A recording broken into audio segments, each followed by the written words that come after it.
tenzende tungamirwe mukati mezviedzo mananda andibata ndimwino dombo ndiwike ndimwi mutungamirwe tenzende tungamirwe semwana onyaradzwa unganyara nyanza mananda anomunzwa kanama atinyarara emwete tenzi wenyanza tenzinde tungamire apo ndasvika nyanza mananda ondishisa andichienda zororo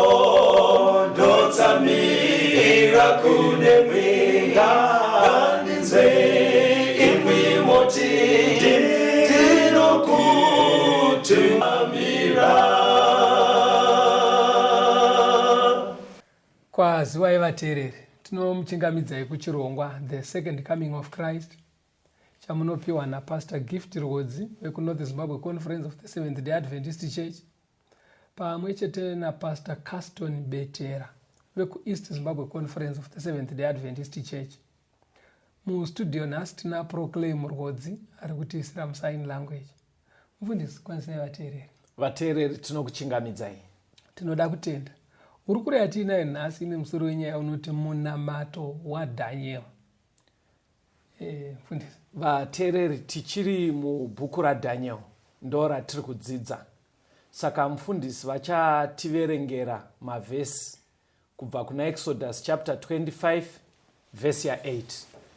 Exodus 25 verse ndeya 8.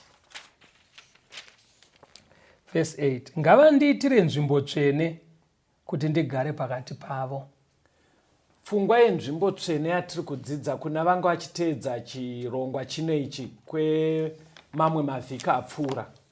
Nyaya yenzvimbo tsvene tiri kuidzidza nekuti patiri kudzidza mubhuku raDhaniel chapter 14 pane nyaya iri kutaurwa yenzvimbo tsvene yekuti tikasainzwisisa togona kutadza kunzwisisa chiprofita chiri mubhuku raDhaniel. Saka patakadzokera kumashure, vateereri, Mwari achitaura naMozisi kuti ngavandiitire nzvimbo tsvene ndigare pakati pavo, tine zvimwe zvatakabata zvaivemo. Ndo nyaya toda kuti tione kuti mupfungwa dzevanhu vairarama nguva iyoyo nzvimbo tsvenei vaiinzwisisa sei. Saka Mozisi paakarayirwa pastor akabva avaka nzvimbo tsvenei. Saka ndo iya yaive yakaitwa nematende yekuti yaitanga ita chienclosure. Vanhu vopinda muruvazhe mavaisikouraya zvipiriso. Yobva yaita kainge kamba mukati kane makamuri mairi mavainosasa ropa nemumwe muya maendwa ka1 pagore. Saka chinhu ichocho, vateereri, sanctuary ndo yainzi nzvimbo tsvene. Saka iyoyo yakatoita basa iroro mazuva aMozisi, kukazoyana Joshua nevamwe vakaramba vachiteera mufundisi, vakaramba vachishandisa nzvimbo tsvene iyoyo kuti vadzidze zvinodiwa naMwari, vanzwise zano reruponeso. Asi makore ati fambei, tazosvika nguva yana David. Vamukenani.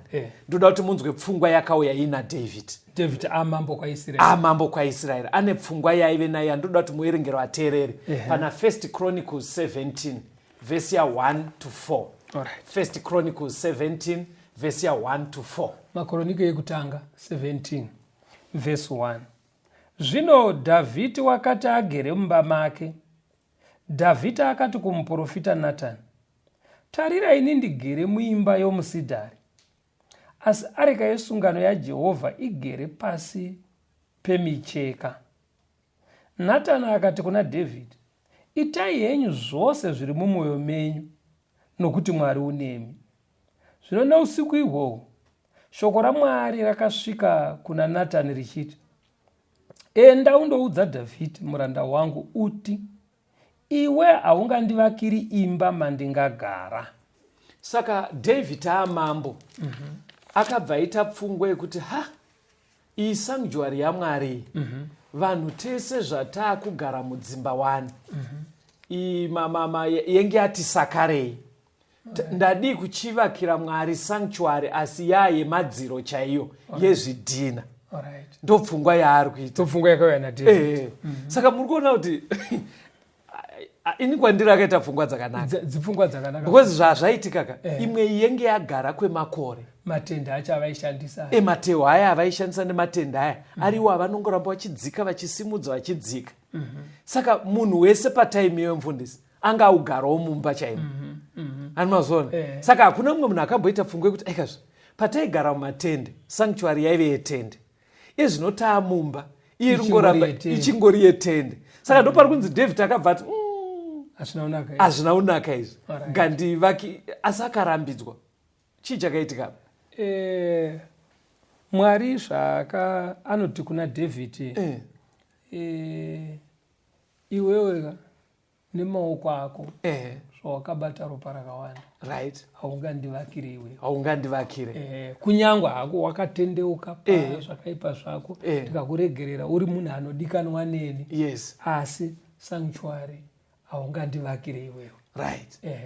Saka paizoitwa sei? Mwari achibva pakakuti akabva amuudza kuti anofanira kuvaka ndiani aifanira kuvaka? Mwanakomana wake Solomon. Ndizvozvo ateereri. 1 Kings chapter 6 inotsanangura Solomon achivaka temberi.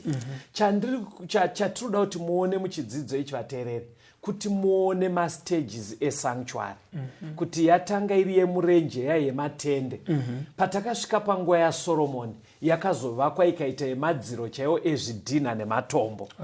Ingori same sanctuary iyoyo. Saka panguva yaSolomon manje yenge isanyanyodedzwa ichinzi sanctuary nevanhu, kunyange iri sanctuary vanga vakuiti temberi. Asi ndo chinhu chimwe chete chatiri kudzidza, yenge atemberi. Solomon akatonga mufundisi, akasiyirowo vaiteera vagoteera. But sezvatakambodzidza mumashure ateereri, pfungwa yaive naMwari pasanctuary yaive kuti vanhu vanzwisise zano reruponeso. That's right. Rivabatsire kubva kuzvivi, vanzwisise kuti Mwari akaita zano rakanaka zvakadaro rekuti tigone kuponeseka. Saka madzimambo akaramba achiteerera Solomon. Kutotanga naye Solomon wacho akatomboita makore akabva pana Mwari, vakunamata ana Bhari. Saka vese vakaramba vachiteera vachitonga kwaJudha vaya, vakaramba vachibva pamberi paMwari. Mwari ndobva kuti saka zviri kufanira kuitwa netemberi yacho hazvisi kushanda. Iri kushandei manje temberi yacho? Chii chakabva chaitika? Kuna mambo wekupedzisira akazotonga kwaJudha nguva iyoyo, ainzi Zedekia. Pane zvakatenderwa naMwari zvandoda kuti muverengere vateereri. Kuna 2 Chronicles chapter 36 kubva verse 17 kusvika paverse 20. Makoronike echipiri chapter 36 kubva paverse 17. Saka wakauyisa mambo wavakadheya kwavari, vuraya majaya avo nomunondo paimba yavo tsvene. Haana kunzwira tsitsi kunyangwe jaya kana musikana kana mutana kana wakachena bvudzi. Wakavaisa vose muruoko rwake. Nhumbi dzosevo dzeimba yaMwari, huru neduku, nefuma yeimba yaJehovha, nefuma yamambo neyamachinda ake, wakazviisa zvose Bhabhironi. Vakapisa imba yaMwari, vakaputsa rusvingo rweJerusarema, vakapisa dzimba dzose dzoushe dzaro nomoto, vakaparadza nhumbi dzose dzinokosha dzaro. Avo vakanga vapukunyuka pamunondo wakaenda navo Bhabhironi, vakandova varanda vake navanakomana vake kusvikira ushe huchibatwa navaPezhia. Saka Mwari akazotendera kuti temberi yaiye kuvakwa naSolomoni iparadzwe ipiswe nemoto. Mumazuva iwayo ndo mazuva akatapwa naDhaniel. Vachirwiswa naNebhukadhineza ndobva vaendeswa kuBhabhironi. Iye Dhaniel watiri kutodzidza akanyora bhuku iri. Saka Mwari aona kuti temberi zvandanchifunga kuti ibatsire vanhu hazvisi kuita, akatendera kuti ipiswe nemoto iparadzwe. Ndobva yapiswa nenhumbi nemidziyo yaivemo, ndobva zvatakurwa. Saka payapedzisira kupiswa apo ndo temberi yekupedzisira yaizikanwa naDhaniel. yepaJerusarema yakavakwa naSolomoni. Mfundisi, patiri kutaura tiri mustudio imimi ndimi wandotarisira kuti mutange kubata zvatinoda kuti vateereri vanzwe. Saka imimi zvikakunzvengaika inini maindrova ndanetseka Alright. ndoda kuona ndiri kufamba Tsanangura nemene it is good. aiwa imbondiudzai patafamba bedzi patitaura zvesanctuary kusvikira patava apa tiri kuti kudii? Alright. Kana ndisina chandakanganwa vateereri, yes, mufundisi vatangira sanctuary yepano pasi kwayakavambira Moses achinzi ndivakirei vari murenje nevaIsraeri. Ndobva yagadzirwa, kana muchiverenga kumashure uku, yakagadzirwa nematende, nekuti vaiti kana vakuenda pane imwe nzvimbo vapeta, kana vasvika akanga akaita unge maketeni. Saka aingosvikwa, mapango omiswa, ohemwa maketeni ayaya, otogadzira nekamuri dzayo. Saka vakafamba vakadaro kusvika vanosvika muKenani. Vasvika muKenani, kwakazouyawo madzimambo akatonga achiteverana. Vaitonga asi nzvimbo tsvene yaMwari, kana kuti sanctuary yaMwari ichingova mutende. Saka kana ndisingakanganise mazotaura kusvika pakasvika mambo David. yes, David akutonga, anoti rimwe zuva akagara nemuprofita waMwari kuti inini pane chinhu chisiri kundiitira zvakanaka, kuti ndigere muimba yakavakwa nemisidhari, yakairi timba yakakosha nguva iyoyo, imba yakanaka iyi, vanhu vese vakagara mudzimba dzakanaka, asi sanctuary yaMwari ichingori mumatende, ende haakusakara futi. yes, Saka ndafunga kuti ndivakire Mwari imba inovakwa nezvidziro sezviri mudzimba dzedu, yakanakawo. Mwari achibva atumira meseji kuna Nathani akati David haasiri angandivakire. Tikazoverenga tichienda mberi tokanzwa kuti David Mwari akazoti ngaivakwe naSoromoni, mwanakomana wake. Soromoni akazovakawo zveshuwa paJerusarema. Yanga iri imba yaibwinya, yanga yakanaka, yakavakwa naSoromoni. Asi mukatarisa mubhaibheri kana tichiverenga, inenge yakunzi temberi yakavakwa naSoromoni. Then Soromoni aivaka kudaro zvakaita makore. Asi vaIsraeri vakakuhunisa Mwari pakuti havana kuramba vachiita zvakanaka zvavakarayirwa naMwari, zvaitarisirwa naMwari. Pane zvakashata zvavairamba vachiita zvaisembura Mwari, kusvika Mwari azoti handingarambe ndakachengeta vana ava, rega ndivatendere vaende muutapwa. Ndopaakazobvumira mambo wekuBhabhironi kuuya kuzovarwisa nekuvakurira, achibva apisa guta ravo nekupisa nekuparadza temberi yaiva paJerusarema yavakwa naSoromoni.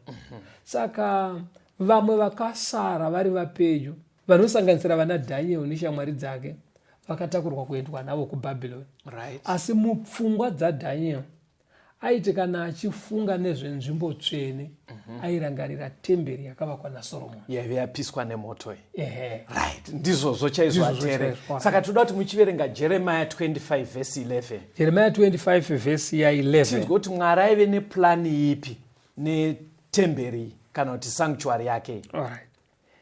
Nyika ino yose richava dongo nechishamiso. Marudzi awa achabatira mambo weBhabhironi makore ane 40. Saka pavakaendwa navo kuBhabhironi vari nhapwa, Bhaibheri riri kuti Mwari akaisa zano rekuti vanofana kuramba vari nhapwa for 70 years. Vana Daniel. Okay. Vakatorwa vaya kwaJudha vachienda uko. Pfungwa iyi inobuda zvakati JK pana Jeremiah 29 verse 10. Jeremiah 29 verse 10. Yes. Nokuti zvanzi naJehovha, kana makore 40 aperera Bhabhironi, ndichakushanyirai nokukusimbisirai shoko rangu rakanaka, ndichikudzoserai kunzvimbo ino. Saka Bhaibheri riri kuti Mwari aivatendera kuti vagova nhapwa for 70 years. But 70 years padzinopera, Jeremiah 29 verse 10 iri kuti Mwari aive nepfungwa yekuzovadzosa, Kudzoka kuJerusarema. Right. Saka chatiri kutaurira nyaya yevateereri, toda kuti tidzoke tinozviendesa panguva yaDhaniel, tiedze kuona zvaive mupfungwa maDhaniel. Ndiye ararama nguva iyi. ndiye ararama temberi yakapiswa vari kuutapwa, ndiye ararama achizoti takanzi naMwari kukapera 70 years tichadzoserwa. Saka patotara nyaya yenzvimbo tsvene takaidzidza muzvikamu zvapfuura tichiona zviri nzvimbo tsvene chaiyo yekudenga. Iye zvino ichi chikamu chino ichi tiri kuona iri nzvimbo tsvene sezvazvaive mupfungwa dzaDhaniel. Andinoti pari kujeka, handisi kuda kuti vateereri vedu vakonfusike. Zviri kutsanangurwa namufundisi vateereri kana ndanzwa zvakanaka. Vari kuti iwo Daniel paaive kuutapwa kuBhabhironi, vaiti kana vachikurukura kana kuti achifunga, nzvimbo tsvene mupfungwa make nemukunzwisisa make yaive temberi yakanga yasiya yavakwa naSoromoni, yakapazwa ikapiswa naNebhukadhineza gore ravakatapwa. Ndo zvainzi nzvimbo tsvene mupfungwa dzaDhaniel. Yes. Ende kwaari aizoti tichadzokera kumusha kwedu kwapera 70 years. Ende ndo yaitowo nzvimbo tsvene kungoti yenge yaparadzwa. Saka toda timbonzwa kambo toya toenderera mberi chidzidzo chedu chekuti munamato waDhaniel. Vateereri, rambai muri paprogramu.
Tinomuchingamidzai vateereri tichienderera mberi nehuruko redu munamato waDhaniel. Muchikamu chapfuura taona nzvimbo tsvene yakatanga kurenje ikazoitwa setemberi Solomoni avaka, ndobva yazopiswa nemoto namambo Nebhukadhineza pakatorwa naDhaniel achienda kuutapwa. Kuburikidza nemuprofita Jeremiah, Mwari ndobva asiya apromisa kuti panopera 70 years vanhapwa dzaenda kuBhabhironi vachadzokera kwaJudha. Saka toda kuti tirambe tiri pana Daniel chapter 8 kunova kwatiri kudzidza. Mufundisi ezvino achatoerengera pana Daniel chapter 8 verse 13 na 14. Daniel 8 verse ya 13. Ipapo ndakanzwa mumwe mutsvene achitaura. Zvino mumwe mutsvene zvaakati kuna iye wakanga achitaura, ko izvo zvakaratidzwa zvichasvika rini? Izvo zvechipiriso chinopiswa nokusingaperi, nokudarika kunoparadza, kuti nzvimbo tsvene nehondo zvirebwe zvichitsikwa netsoka. Akati kwandiri, kusvikira madekwana namangwanani ane zviuru 2 namazana 3, ipapo nzvimbo tsvene ichanatswa. Saka kudzidza kwatiri kuita tiri kutenderera pari kuramba pachitaurwa naDaniel 8 kunzi ipapo nzvimbo tsvene ichanatswa. Saka nzvimbo tsvene iyi ndo yataona muchikamu chapfuura kuti yakatotanga iri sanctuary yakavakwa naMozisi, ikazopiswa naNebhukadhineza mukufunga kwaDaniel. Iye zvine izvi Bhaibheri rikuramba richidzokorora nzvimbo tsvene, nzvimbo tsvene, nzvimbo tsvene. Saka zvakanaka kuti timboramba tichiongorora kuti pari kunyatsonzi kudini Mwari apa. Munoona kuti nyaya yenzvimbo tsvene iyi pastor. Ndofunga tofanira kutomboita zvidzidzo zvakawanda ipapo. Panzvimbo tsvene. Because ndoda kuti mudzokorere mashoko aJesu pana Mateo 24 verse 15. Alright. Mateo 24 verse ya 15. Naizvozvo kana muchiona nyangadzi yokuparadza yakarevwa nomuprofita Daniel imire panzvimbo tsvene, unorava ngaacherechedze. Jesu ndiye akanga audza vadzidzi vake zvinhu zvavaifanira kuzosangana nazvo tapedyo nekuuya kwaJesu. Akataura zvehondo, akataura zvezvirwere, akataura zvemanatural disasters. Asi akazopedzisira kuti asi kana muchida more information, verengai bhuku raDaniel. Mune nyaya yekuparadzwa inotaurwa imomo nenyaya yenzvimbo tsvene. Mukaiona nyaya iyoyo, nyatsoicherechedzai. Ari mukuzozvitoana Jesu. Saka tinoda kuti tiedze unani hwedu hwekuitsvaga muBhaibheri nzvimbo tsvene, because iri kutaurwa naJesu ende taiona iri kutaurwa pana Daniel 8 verse 14. Nemiwo ateereri kwamuri, atiedzei kuva serious panyaya iyi. Iri kubva kuna Jesu chaiye, kwete kwandiri naPastor Rodzi kuti munzwise nyaya. Ndofunga inotibatsira mazuva ano ekupedzisira kuti tigone kugadzirira kuti tiponeseke. Saka Matthew ari kutiti nyaya yenzvimbo tsvene iyi nyatsoicherechedzai.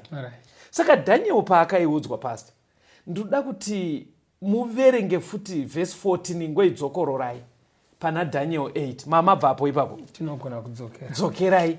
Tinzwe kuti pari kunzi pane pazonzi nzvimbo tsvene ichanatswa. Pane mashoko angataurwa ipapapo. Dzokororai verse 14. Daniel 8 verse 14. Akati kwandiri, kusvikira madekwana namangwanani ane zviuru 2 namazana 3, ipapo nzvimbo tsvene ichanatswa. Saka tisatenda pari kunzi nzvimbo tsvene, manzwa zvimwe zvataurwa tereri. Hanzi kusvikira madekwana nemangwanani ane zviuru 2 nemazana 3. Mamwe maBhaibheri nechirungu anoti 2300 evenings and mornings. Saka language iyo ndo yandoda tingopfura kuti zvichekere vanhu. Kuti zvinorevei. Zvinorevei. Mufundisi wachatoerengera Genesis 1 verse 5, Genesis 1 verse 8 neGenesis 1 verse 13. Genesis 1 verse ya 5. Mwari akatumidza chiedza akati masikati, nerima akaritumidza akati usiku. Madeko akavapo nemangwanani akavapo, zuva rimwe. Verse 8. Mwari akatumidza nzvimbo akati denga, madeko akavapo nemangwanani akavapo, zuva repiri. Verse 13. Madeko akavapo namangwanani akavapo, zuva retatu. Saka muBhaibheri, Bhaibheri kana richiti madeko mangwanani, riri kureva one day. Zuva rakazara. Kuti Bhaibheri kana rinoda kuti musarasike kuti chiri kutaurwa ingwa yakareba sei, rikati madekwana rikati mangwanani, kureva kuti night and day. Riri kureva one complete day, isusu yatinoti 24 hours iya. Zuva rimwe chete ndo rinomirirwa nekuti madekwana nemangwanani. Sei richitanga nekuti madekwana? Mwari tikaenda panhoroondo yekusikwa kwenyika inoyi. Yes. Kuna Genesis 1. Kunonzi pakutanga nyika inoyi yakugadziriswa naMwari. Pakatanga paine rima. Yes. Mwari ndobva nekuti aida kuisa zvinhu zvakanaka ndobva aisa chiedza. Saka chiedza ndo chakanzi masikati. Rima ndobva ranzi usiku. Kana kuti madekwana. Saka masikati aya daytime inotanga mangwanani. Right. Kusvikawo panovira zuva. Right. Saka bhaibheri kana richitsanangura rinoisa pachina kuti zuva ratinoti day muchirungu rine zvikamu zviviri. Rine chikamu chamadekwana nokuti madekwana ndo akatanga aripo. Rozoita chikamu chemangwanani. Yes. Ndo daytime. Right. Saka rikati madekwana akavapo, mangwanani akavapo, ratsanangura zuva rakazara Rinenge rakatozara. Rinoumbwa neusiku nemasikati. Saka ndo mumanyorero ebhaibheri ndo kudzidzisa kwaro kuti ratinoti day mubhaibheri rinotanga nemadekwana ropedzisira nemasikati. Saka Daniel ari kuudzwa kunzi nyaya yenzvimbo tsvenei kunyange usati wanzwisisa kuti chii chiri kuitika. But zvichatoda 2300 days. Kuti nzvimbo tsvene inatswe. Ndo nyaya iri kutaurwa pana Daniel 8. Ari kutodzwa kunzi pachada chii 2300 days. Kuti nzvimbo tsvene ichene. But Daniel manje aive muprofita waMwari. Aitoziva kuti nyaya ikai matangira yaita ndichiratidzwa gondobwe ndoratidzwa nhongo chinenge chiprofita ichi. Saka akatoziva zvaireva 2300 days. Kuziva kuti kudi ndoda kuti mutange maona kuti chiprofita ichi chairevei. Verengai kuna Numbers 14 verse ya 34. Numbers 14 verse 34. Samazuva amakanga muchishora nyika nawo iwo mazuva 40, saizvozvo muchava nemhosva yokutadza kwenyu. Zuva rimwe nerimwe richaita gore rimwe, ndiwo makore 40, mugoziva kuti ndakakufuratirai. Verenga Ezekiel 4 verse ya 6 futi. Ezekiel 4 verse ya 6. Verse ndeya 6. Ezekiel 4 verse 6. Ezekiel 4. Ezekiel 4 verse ya 6. Tinzwa kuti inoti kudii futi ipapo. Ezekiel 4. Pfungwa yatoda kuona ndeye kuti panzi 2300 days nebhaibheri Mwari ari kurevei. Yes. 4 verse ya 6 ya Ezekiel. Zvino kana wapedza mazuva uvate pasi norutivi rwako rworudyi kuti utakure zvakaipa zveimba yaJudha. Ndakakutarira mazuva 40, zuva rimwe nerimwe rifananidze gore. Saka mukudzidzwa kwechiprofita chemubhaibheri kana ndima yacho iri kutoratidza kuti chiprofita chiri kutaurwa. Pakataurwa zvenguva, bhaibheri riri kuti pakataurwa one day rinenge richimiririra gore. Semuenzaniso wamaverenga kuna Nyumeri, vanhu vanga vatumwa naMozisi kunoona nyika yeKenani, kunoshora nyika kunospaya. Ndobva vaita 40 days.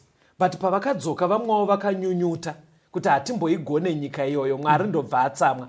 Zvikanzi nekuti maita izvozvo, pamakapedza 40 days muchiona nyika iyi, ndaakuchinja 40 days dziya, day rimwe chete rega rega romiririra gore. Saka muchaita 40 years muri muno murenje musina kuenda kuKenani. Saka muprofesi mukudzidzwa kwechiprofita, day rimwe chete, one day, rinomirira gore rimwe chete. Ameno isai nemumwe mutauro. Tiri mufundisi vari kutsanangura manzwisisirwo aitwa zvinhu izvi naDaniel. Yes. Daniel shungu dzake dziri kuda kuziva kuti nzvimbo tsvene ichacheneswa rini. Zvataurwa nengirozi. Ndobva audzwa kunzi pachaita 2300 days. Yes. Asi iye Daniel semunhu aive muprofita uye aiverenga, ainzwisisa kuti kana zviri zviprofita zvirahwe zvokudenga, day haringove day riri literal, rekuti manhero apfuura nemakuseni parinonovira ratopera, ainzwisisa kuti dhei rinomirira gore kana tichitaura zveprofita.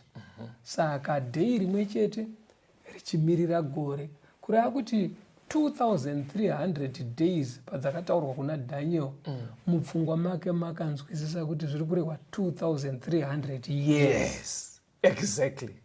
Ndo zvaakatonzwisisa zvekuti vane mabhaibheri tapedza chidzidzo chinechi muverenge pana Daniel 8 motangira pavhesi 15 muone dambudziko rekenge raakuita Daniel. Anga akupera simba, achineta, achifenda, nekuti anga anzwisisa kuti paroda 2300 days. 300 years. Yes. Saka panga paine dambudziko mfundisi, hapasi pe 2300 years. Panga paine dambudziko ndepekuti iye yaaiti sanctuary ndeiya yakapiswa nemoto. Handiti mapabata. Ndo panga ainzwisisa ndo nzvimbo tsvene. Kunyange imi vateereri maakuziva kuti nzvimbo tsvene chaiyo iri kudenga. But kuna Daniel yaainzwisisa kuti inzvimbo tsvene ndeiya yekupiswa naNebukadhinezar, temberi yaiva yavakwa naSoromoni yai. Saka zvamuconfusa manje. Ndo pakabva pauya mutumwa Gabriel atumwa kunzi batsirai mukomana uyu. Okay. Anzwisise pano patiri kutaura verengai muone muda kutaura tisati averenga. Okay, unoziva zvabva zvauya munikirima kuti Daniel paakanzwa zvegondobwe nembudzi nenyanga dzembudzi haana kufenda. Haana. Because anga ambosangana nezvikara zviya azviudzwa zvazvinoreva kuti kuravana kwemadzimambo ari kuteedzana. Asi pakazotaurwa kunzi nzvimbo tsvene ichacheneswa after 2300 years. Idzaive years exactly. Ndopakati kwese uko ndosaka akafenda. Because zvakafanira nekuudza mumwe munhu kuti mai manje so papera 2300 years uchaonako mai manje unobva uchazonoti akumanaka here ko zvauri mutambo chaiwo. Saka pakabva pamuvhiringa ende denga raitozviexpecta kuti kana pasina kunyatsoita mushe panovhiringa. Ndo pakabva paonekwa makatidzidzisa uya kuti ndiJesu akabva adeedzera kuna Gabriel kuti Gabriel enda unotsanangurira murume uyu. Saka verengai Daniel 8 vhesi ya17. Daniel 8 vhesi 17. Yes. Ipapo akaswedera kwandakanga ndimire, zvino wakati achisvika ndikatya ndokuwira pasi nechiso changu. Asi wakati kwandiri, chikanzwisisa iwe mwanakomana womunhu, nokuti zvawakaratidzwa ndezvenguva yekupedzisira. Saka Daniel paimuvhiringa hakuswe gondobwe nenhongo dziya anga azvinzwisa, ende chaimuvhiringa hakuswe kuti i2300 years aitozva ndo zvazvinoreva. But chaimunetsa manje ndechekuti kana dziri 2300 years sekudzidza kwataita muchikamu chapfuura, ko sei Jeremiah akati 70 years.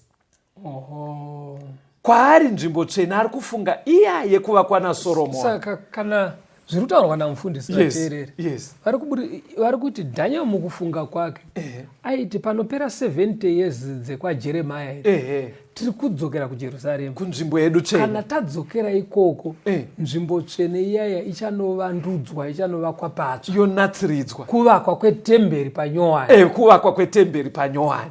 Saka zviri kungoda 70 years. Saka paazonzwa muchiprofita ichi achinzi aiwa nzvimbo tsvene ichanatswa after 2300 years, abva avhiringika. Saka Jesu ndobva abva ati Gabriel enda unobatsira mukomana. Saka pasvika Gabriel pekutanga nemuvateereri batai nyaya, Gabriel abva ati zveshuwa Daniel, nyaya yawaratidzwa ndeyemazuva ekupedzisira. Aisiye mazuva ano. Ari kutotsimbidzirwa zveshuwa pawana kuti 2300 years kwaiva ndizvozvo inyaya yemazuva ekupi ekupedzisira. Verengai futi vhesi 19 yacho. Daniel 8 vhesi 19. Yes. Akati tarira ndichakuzivisa zvichavapo panguva yekupedzisira yokutsamwa kwaJehovha, nekuti ndezvenguva yakatarwa yekupedzisira. Right. Saka nyaya yatiri kutaura yenzvimbo tsvenei vateereri, hatisi kutaura zvetemberi yaSoromoni. Patiri kutaura nyaya yemuchiprofita ichi. Ndosamuudzwa Gabriel ari kutsimbidzira mukanzwa takuti temberi tsvene nzvimbo tsveneka. Chiregai kutarisa maziso enyu kuMiddle East. haikonai kufunga temberi dzaiveko kupalestine dziya. Saka muri kuona Gabriel ari kutsimbidzira kuti wedwe nyaya iyi ndeye mazuva ekupedzisira. Saka Daniel aratodzwa kuti nyaya ikai kana oda kuifananidza ne70 years dziya iyi ndeye mazuva ekupedzisira. Verengai vhesi 26 na 27 yaDaniel 8. Daniel 8 vhesi 26. Zvawakaratidzwa zvamadekwana nezvamangwanani zvawakavudzwa ndezvazvokwadi, asi iwe vanza zvawaona, nokuti ndezvamazuva mazhinji anozouya. Ini Daniel ndikapera simba, ndikarwara mazuva. Ipapo ndikamuka, ndikabata mabasa amambo, ndikashamiswa nezvandakaratidzwa, asi kwakanga kusino munhu waizvinzwisisa. Maona kuti confusion iri kunyanya vateereri. Daniel akanyatsosvika pakuudzwa naMwari kunzi zvawaona zve 2300 days dzichimirira 2300 years zviri correct. Ndezvechokwadi izvo. Nekuti nyaya yatikuti ndeye mazuva ekupi? Ekupedzisira. Saka hanzi Daniel anyatsodzwa kuti no, hapana chiri kuchinja apa. Vakuru vari serious kuti nyaya iyi ndeye mberi. Hanzi akapera simba akafenda. Asina kutonzwisa because zvaanga ainazvo mupfungwa ndezviya zvekuti nzvimbo yedu tsvene yakavakwa naSoromoni pachapera 70 years tichadzokerako. Saka hanzi akasvika pakuvhiringika. Saka patiri kudzidza zvinhu izvi tingati kudii pakunzwisa zvinhu izvi? Muri kuonera kuti pane possibility yekuti munhu atori serious unogona kutombovhiringika. Because iye Daniel unonzwa ngirozi ichitomuti unodikanwa kwazvo naMwari, unodikanwa kwazvo. And Daniel aive akachenjera. Right. Asi aitadza akachenjera achidiwa naMwari, ari mutsvene, akavhiringika.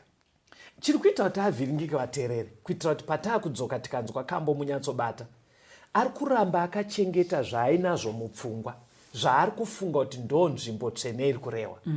Saka even panouya zvidzidzo izvi kwamuri vateereri, pane need wekuti dzimwe nguva imbobvisa mapreconceived ideas. Ubvise pfungwa dzaungu wakabatirira padziri uti Mwari ndibatsirei muruda kureva kuti kudii. Usaramba wakangoti katya papfungwa dziya idzi. Ndosaka muri kuona ari kuvhiringika because kwaari ari kungoti nzvimbo tsvene ndeyaSoromoni, nzvimbo tsvene ichagadziswa after 70 years. Haasi kutendera kuti anzwe kuti chiruda kurehwa chii. Ngatimbonzwa kambo ateereri, tuye tiendere mberi pachidzidzo chatiri kuti munamato waDaniel.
Tinomuchingamidza yavateereri tichenderera mberi nehurukuro yedu munamato waDaniel. Saka pachikamu chapfuura tasiya Daniel atombofenda, ndobva azomuka akakuita basa rake, but asiya atotudzwa kuti kutaura chokwadi ndakatadza kuzvinzwisisa. Ndo maperero anoita Daniel chapter 8. saka izvi mufundisi vaakutiverengera patangiro anoita Daniel chapter 9 vaakuverenga vhesi 1 nevhesi ya2. Nyatsoteererai muone kuti sei Daniel aive murume anodikanwa naMwari. Daniel 9 vhesi ya 1 na2. Zvino negore rokutanga raDhariasi mwanakomana waAhasuerus worudzi rwavaMedhia, wakanga aitwa mambo woushe hwavakadheya, negore rokutanga rokubata kwake ushe, ini Dhanieri ndakanzwisisa pabhuku kuti makore mangani akanga audzwa muprofita Jeremia neshoko raJehovha kusvikira kupera kwokuparadzwa kweJerusarema kuti aive makore 40. Saka nguva yatifambe vateereri, munaziva kuti pataitaura zviprofita izvi zvemadzimambo aizoteedzana, muchiri kupaiwo here mufundisi kuti zviprofita zvekuteedzana kwemadzimambo zvinotangira paumambo upi? Webhabhiloni, koya hwechi, koya Medo-Persia, koya hwechi, koya Greece, koya hwechi, koya Rome. Right. Anga azvidzidziswa izvi. Saka pamaverenga manje hanzi ndo raive gore rekutanga vaMedo-Persia vachitonga. Right. Saka Daniel kwabva maBhabhiloni nawe. Right. Saka muna Daniel chapter 8 Daniel akaratidzwa zvenhongo nemakondobwe ichiri nguva yeBhabhiloni. PaDaniel chapter 9 veMedo-Persia ndo vaakutonga zvekuti akatoita rombo rakanaka rekuona kuti aika zvakaprofitwa naMwari zvaitika naye. Zvaitika ndiripo. Saka paakaona zvichiitika vateereri kuti inga chiprofita chaMwari ndechechokwadi, zvakamupa shungu yekuti achiongorora kuti paya pari kutaurwa 2300 years ndiri kumbokanganisa papi. Kana zvese zvakataurwa naMwari zviri kuti nemo chapi chiri kundiconfusa chii? Saka muri kuona bhuku raakanotsvaga, hanzi akanotsvaga bhuku raJeremia ndobva atangana naro. Ndoda kuti muverenge pamwe pacho paakaverenga futi pana Jeremia 29 verse 10 na 11. Azonza tisati taverenga vana Daniel neukama hwavaive nahwo naMwari, yes, nekungwara kwavaive nako, yes, vainoverenga zvakanyorwa nevamwe vaprofita. Yes. But vaprofita vamazuva ano vanobva vati izvozvo ana Jeremia nana Daniel munya. Vanoti munya hazvina basa, mweya unotaura nezvo. Uye Daniel aitoona ngirozi asi aiverenga futi Jeremia. Ipapapo pastaka chimwe hacho chidzidzo zvikutaurwa namufundisi vateereri ndezvekuti pfungwa iyi yekuti tirambe tichiti bhaibheri munya haisi pfungwa inobva kuna Mwari, ipfungwa yaSatani.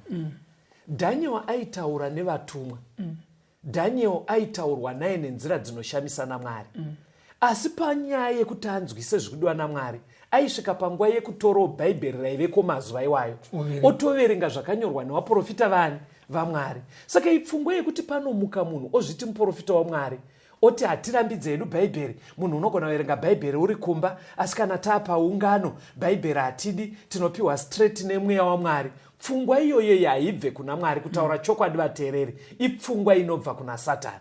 Daniel aiverenga bhaibheri mufundisi. Saka ndoda kuti muverenge paakadzidzawo pana Jeremia 29 verse 10 to 11. Jeremia 29 verse ya 10. Nokuti zvanzi naJehovha, kana makore 40 aperera Bhabhiloni, ndichakushanyirai nokukusimbisirai shoko rangu rakanaka, ndichikudzoserai kunzvimbo ino, nokuti ndinoziva ndangariro dzandinorangarira pamusoro penyu, ndizvo zvinotaura Jehovha. Ndangariro dzorugare dzisati dziri dzezvakaipa, kuti ndikupei mugumo une tariro. Bata ichi ndichi mufundisi nemwateereri zvaakuitika panapa mufundisi. Daniel kuna Daniel 8 apedzisira nekuudzwa unzi nyaya yatakuratidza 2300 years ndeyechokwadi. Ndobva atanga futi kuverenga bhuku raJeremia, ndobva anyatsonzwisisa futi kuti Mwari ari kuti ndizvozvo futi zve70 years ndichakudzoserai kumusha kwenyu. Saka akabva paita confusion because akada kunyatsoti Jeremia inyepere. Ndobva anyatsoti kutaura chokwadi ndakanzwisisa kuti zvaida 70 years kuti Mwari azotishanyira tidzokero. Asi zuro ndizuro uya Gabriel akasiya ataura akati kutaura chokwadi zve2300 years ndizvozvo sanctuary kuti inatswe. Saka aona pfungwa dzichiita kunge dzasiyana manje. Saka muchiona pana Daniel 9 ateereri, Daniel akafunga kuti ngandinamatire nyaya iyi.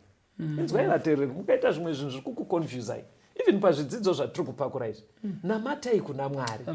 Kupfugama nemwoyo unorevesa zvinojeka.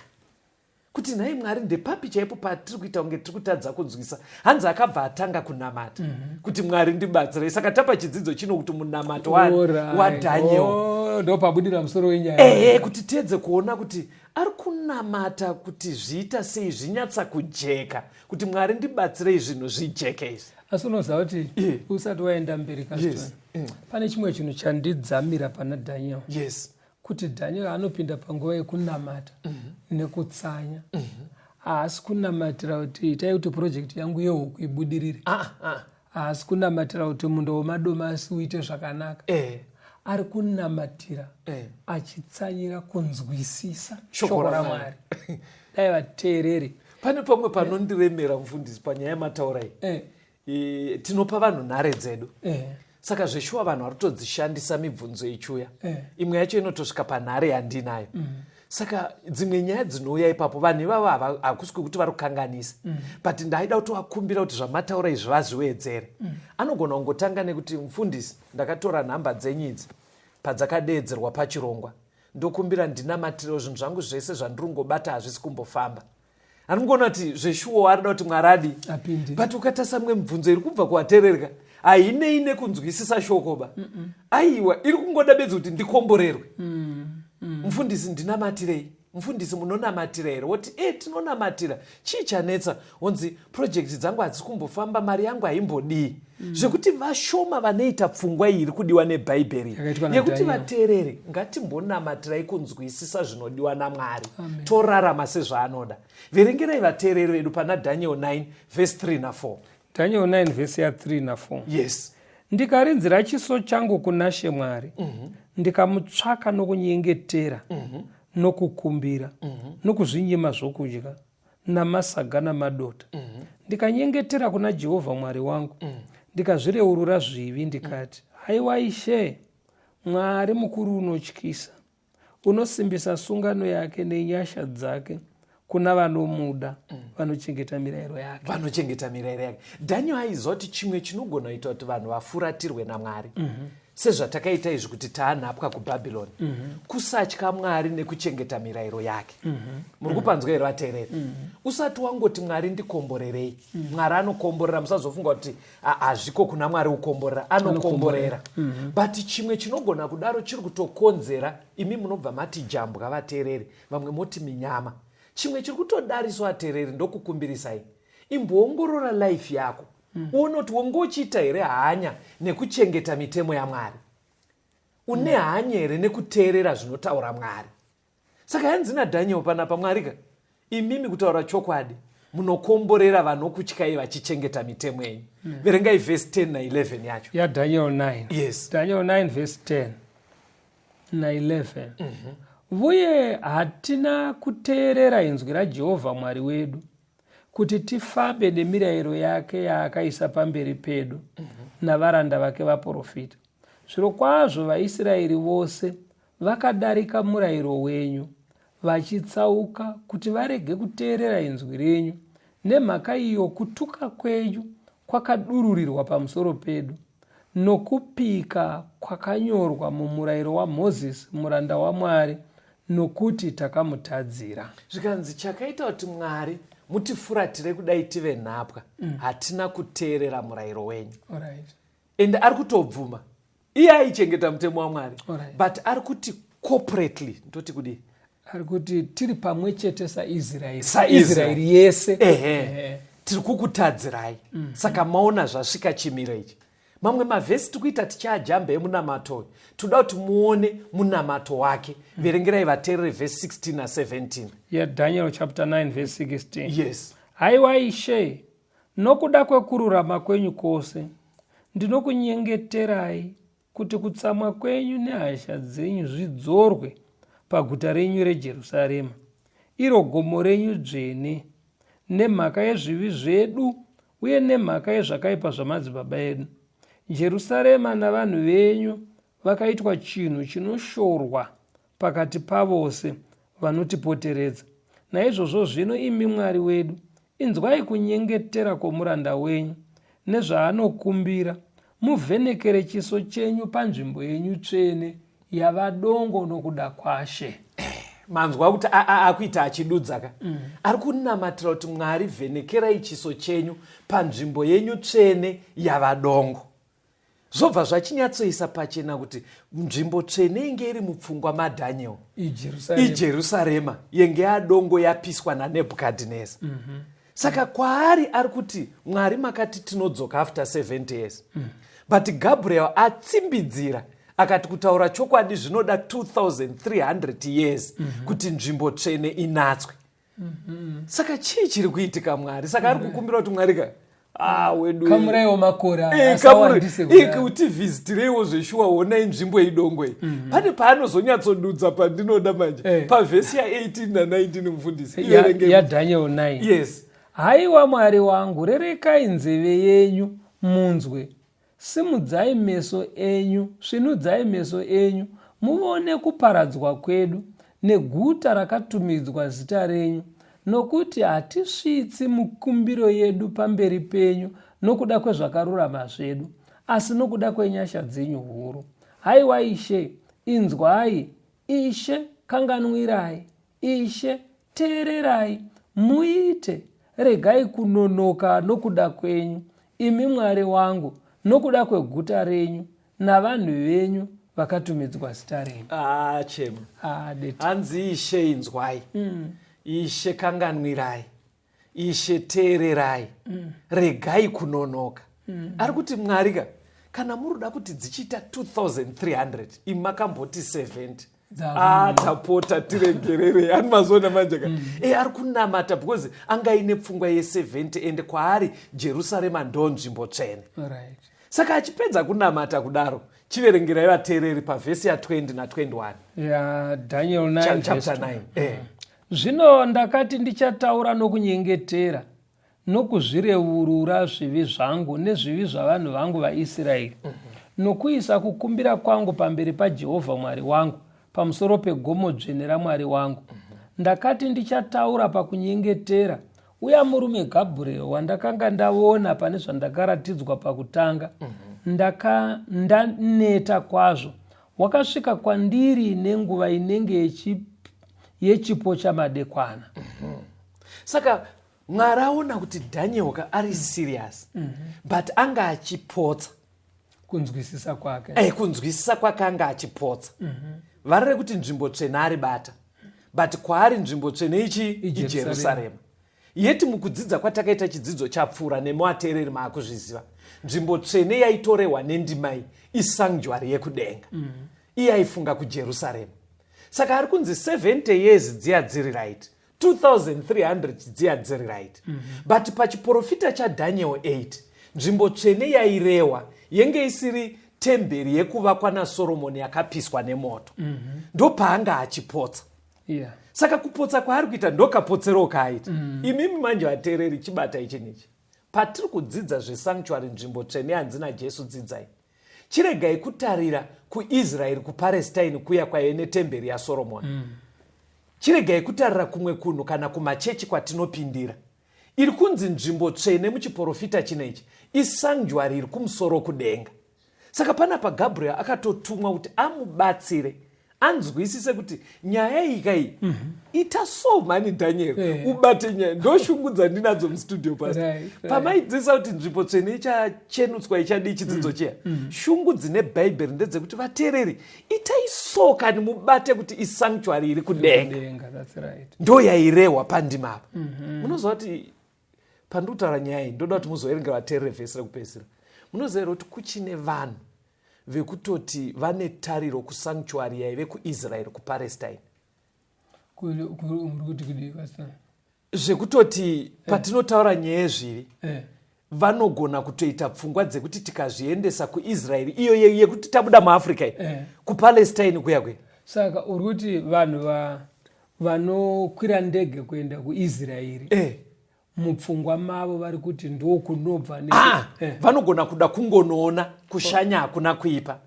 But pfungwa yekuti tifungoti Mwari kana akutaura zvenzvimbo tsvene yezvino izvi ari kureva kuIsraeri inobva yapetsa, tinobva taita semudambudziko rakaita Daniel. Alright. Mapanzwisisa. Aiwa, nyaya yesanctuary tsvene, nzvimbo tsvene yatichanga tiri kudzidza mufundisi muchikamu chinei, tiri kutaura sanctuary iri kudenga chaiyo. Ndo nyaya iri kudzidziswa panapa. Chiverengero yateereri Daniel 9 verse 22 to 23. Akandidudzira akataura neni akati, Dhanieri, Yes. ndauya zvino kukuvigira njere nokunzwisisa. Right. Chirevo chakatemwa uchangotanga kukumbira.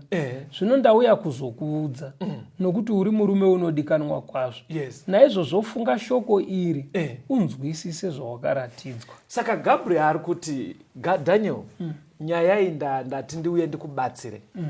Tikupe zivo, wisdom, kuti uinzwisise. Right. Nyatsofunga nyaya takataura ye2300 yai. Toda kukubatsira kuti uinzwisise. Right. Ndikutarisa nguva dzakwana. But ndine shungu yekuti zvidzidzo zvinoteera mufundisi, whether ndimuchagadzira chidzidzo ichi, toda kuzonzwa kuti akabatsirwa sei mufundisi. Kuti anzwisise kuti nzvimbo tsvene yekudenga iyi iri kunzi ichanatwa kwapera 2300 years. Zvaifamba sei? Kagadziriro kawaita chidzidzo chaisingafanira kuperera ipapa. Aiwa, chofanira kupera because apa kapa shungu dzanga dzina Mwarika ndedzine vateereri vakawanda dzekuti patikudzidza profesa vateereri imbobvisai zvese zvamuinazvo mupfungwa moteerera bhaibheri zvariri kureva kuti zvijeke. Saka Gabriel akatumwa, muchaona patichaenderera mberi nechidzidzo vateereri, Daniel akazotsanangurwa kunzi 2300 years idzi dzinotangira papi dzichiperera papi. Asi nzvimbo tsvene, bata ichinichi, ndesanctuary iri kumusoro kudenga. Ndoda kupai phone number idzi vateereri, kuitira kuti manogona kwa muine mubvunzo kana kuti kwaunogara kusina vavakidzani vanopinda sangano reSeventh Day Adventist padhuze newe. Unogona kushandisa phone number idzi kuti uisvitse mibvunzo yako inoenderana nezvidzidzo izvi kuti tigone kubatsirana.